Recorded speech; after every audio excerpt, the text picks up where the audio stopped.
میں تاریخ میں آتا ہے کہ سلطنت عثمانیہ کے 10ویں فرمانروا سلطان سلیمان قانونی کو لوگوں نے آ کر بتایا کہ سلطان، درختوں کی جڑوں میں چیونٹیاں بہت زیادہ ہو گئی ہیں، ان کا کوئی سدباب کیا جائے۔ سلطان نے جو دربار کے ماہرین تھے ان سے تجویز مانگی تو ماہرین نے یہ تجویز دی کہ سلطان فلاں نامی کوئی تیل ہوتا ہے، اگر اس تیل کو درختوں کی جڑوں پر چھڑک دیا جائے تو اس سے چیونٹیاں ختم ہو جاتی ہیں۔ لیکن سلطان نے ماہرین کی رائے پر اکتفا نہ کیا۔ سلطان کی یہ عادت تھی کہ کوئی بھی ریفارم کرنی ہوتی، کوئی بھی قانون سازی کرنی ہوتی، کوئی بھی حکم صادر کرنا ہوتا تو وہ مفتیان اکرام، علماء اکرام اور مشائخ سے اس پر مشاورت کیا کرتے تھے۔ آپ کو قانونی کا خطاب اس لیے دیا گیا کہ آپ نے 1520 سے لے کے 1566 تک سلطنت عثمانیہ کے لیے بہترین تاریخ ساز قانون سازی کی، اس لیے آپ کو قانونی کے خطاب سے نوازا گیا۔ تو چیونٹیوں کے متعلق بھی فیصلہ کرنے کے لیے سلطان نے ماہرین کی رائے پر اکتفا نہ کیا۔ آپ کسی مفتی صاحب کے گھر تشریف لے گئے، جب انہیں گھر نہ پایا تو آپ نے رکے پر اپنا سوال لکھا اور ان کے گھر چھوڑ آئے۔ آپ کو جب مفتی صاحب کا جواب ملا تو اس میں لکھا تھا کہ اگر ترازو قائم کی جائے، اگر انصاف کے ساتھ فیصلہ کیا جائے تو سلطان چیونٹیاں صرف اپنا حق لیتی ہیں۔ سلطان کے لیے اشارہ کافی تھا، چنانچہ انہوں نے اسی فتوے کے مطابق اپنا فیصلہ سنا دیا۔ وقت گزرتا گیا اور سلطان پر وہ دن آ گیا جو ہر انسان پر آنا ہے۔ سلطان آسٹریا کے شہر ویانا کو فتح کرنے کے لیے سفر پر تھے اور دوران سفر ہی آپ کی قضا آ گئی اور آپ اپنے خالق کے حقیقی سے جا ملے۔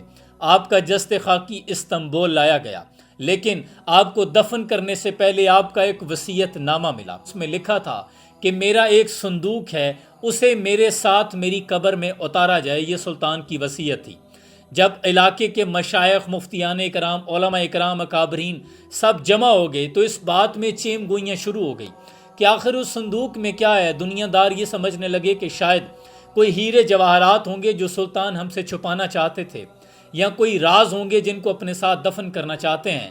تو تمام مفتیان اکرام نے متفقہ رائے سے یہ فیصلہ کیا کہ اس صندوق کو کھولا جائے کہ آخر اس میں ایسا کیا بیش قیمتی ہے جو سلطان مرتے ہوئے قبر میں ساتھ لے جانا چاہتے ہیں۔ جب صندوق کو کھولا گیا تو اس میں اب تک کے وہ تمام فتاوی جات موجود تھے جو سلطان نے کوئی بھی قانون بنانے سے پہلے، کوئی بھی فیصلہ کرنے سے پہلے فتوے لیے تھے، وہ تمام کے تمام اس صندوق میں موجود تھے، اور ساتھ ایک رکے پر لکھا تھا کہ میں ان تمام فتووں کو اپنے ساتھ لے جانا چاہتا ہوں تاکہ میں اپنے رب کے حضور یہ بطور ثبوت پیش کر سکوں کہ اللہ، میں نے آج تک بھی جو فیصلہ سنایا ہے، جو بھی قانون سازی کی ہے، وہ تیرے احکامات کی روشنی میں، تیرے محبوب کی بتائی ہوئی شریعت اور قرآن کے مطابق فیصلے کیے ہیں۔